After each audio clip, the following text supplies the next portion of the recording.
Today we are going to make a communication device that has no touch screen. We call it a phone cup. Here's what we need. Let's get started. First, take 2 cups, then make a small hole in the middle of each cup.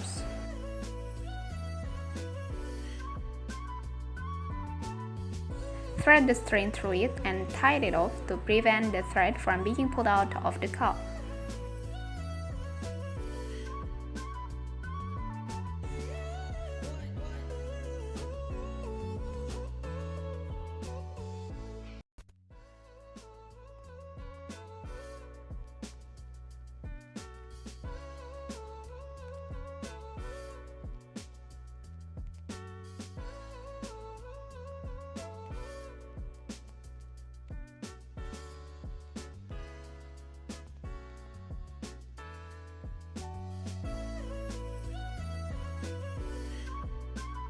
Now it's ready. To use this phone cup, you and a friend must hold the ends of the cup. Make sure the string becomes a straight line and not curved. You should also not let the string touch anything.